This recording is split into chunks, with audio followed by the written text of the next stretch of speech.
base is a Yamaha R7, but there's not much of the R7 left anymore. Yep, it's got a chrome moly trellis frame with some dimensioning of my own invention, and yeah, a few other fairly interesting changes along the way. Different triples, different swinging arm, and all chrome moly trellis. Generally to get the things I want, which is a ram air effect, which you can't do easily on the standard one. Also to get rid of some of the weight. This frame and the whole bike is way lighter than the stock one. Comes in at just on 148 kilo, sizably better than the road bike. Yeah, and that's obviously a big thing about if you're building a track or a race bike, you want the weight to fall within some reasonable parameters. Yeah, I always, for these sort of things, I make a mild steel frame first, and build the jig and make the frame sort of all at one go, and then once I've got it what I want, I'll actually assemble the bike with the mild steel frame and have a look, make sure I've achieved what I'm looking for, and then use that to bend the chrome moly. I can't bend chrome moly here easily. It's just a little too tough. It's a lot lighter, but it's a lot tougher. I have a fairly preset concept of where I want to be geometry wise for rake and trails and weight distribution and things like that. I do run programs that will tell me all that sort of stuff, but often it's easier to build the prototype and see where it is, because computers are good, but they don't tell you everything. I've taken a MT09 swinging arm, mainly for the rear axle setup is far in front of what the stock R7 one is. Also, I don't tend to run rising rate type rears. Well, they are rising rate, but not lever action rears. On race bikes, I've never seen the need, and most of my bikes seem to handle very well, so I'm doing something right. It's a lot less complex. You don't get the stiction problems and loose geometry which happens with multiple linkages. This bike does have the facility to move the swinging arm pivot around by about 5 or 6 mil either which way. It has a concentric setup in it. And that helps with drive and lots of other things, but generally we tend to get it fairly right. The preferable swinging arm we've used over the years is actually a Aprilia swinging arm, but they're getting very hard to come by now. For length they're very good, and for weight they're really good, but they're also now very hard to find. Oh, you always aim for around 20, for a race bike like this you aim for around 24 degrees. And that's a good starting point. It's not necessarily 100% correct, but if you go there, well then you can develop it from there. I've gone to a new ECU which we hadn't used until this bike, which is a race out of Taiwan, and it appears to be a very good ECU. It certainly programs easily. It is set up to operate on a phone, which I have to say is not my favourite operation. I'm a bit old school. I like to be able to see things in front of me on a computer, but you can actually program it off your phone in real time, which is I'm sure handy, but not for me. We've brought a carbon fibre inlet duct through to the actual airbox, which passes through the actual head stem.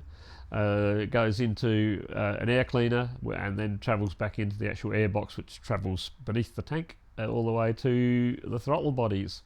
All carbon fibre with our own bells and all that in it. Standard R7 engine, L or O, it doesn't make that much difference. There's 34 cc's difference in the actual engines. It's 1 or 2 horsepower either which way if you're lucky. Generally either mode will do as a good starting point. We then do pistons for the L's. We have our own pistons we have made. And for the O's, there's actually several sets of pistons you can actually buy straight for the O's. As we tend to do a few little tricks with piston burn areas and things like that, which seems to work, which we've developed over probably through the period of running the Ducatis. We then do, this one's cammed. the cranks you actually can't do too much with because of the style of crank. Again, unlike some of the other bikes we've done in the years where we've turned the cranks into pretzels and made them extremely light, which is good for going around corners. It limits their acceleration a little bit. But these, there's not a lot you can do. You can lighten down the alternator if you wish to and a few things, but there's really, the gains are minimal. So that leaves the bottom end fairly stock. Rods, pistons in this one, and the cams are two cams we're running. We've run a cam which we had ground ourselves, which seems to work pretty well, as in the current set of R7 MTO7s we've got running around, and this has actually got a different cam in it that we're playing with that it's not making any more power, but it is giving us a slightly better torque figure. So till we've got it time to do a whole lot more tuning, we'll see exactly where it is, and that's just time on the dyno and resetting cams and setting time angles on the cams. The heads are ported. They still run stock valves. We change the seat angles and a whole heap of little tricks like that internally and port them.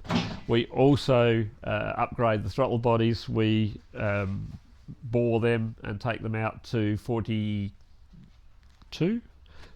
mil, which looks a much bigger hole than the stock.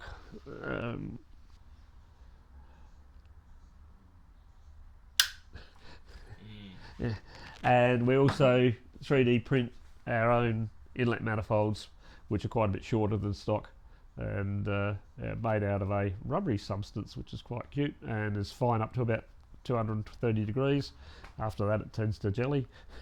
So yeah, the ram air certainly helps the top end. All of a sudden you can actually quite a lot of increase in actual pressure increase in the still air box with a decent ram air. Works really well.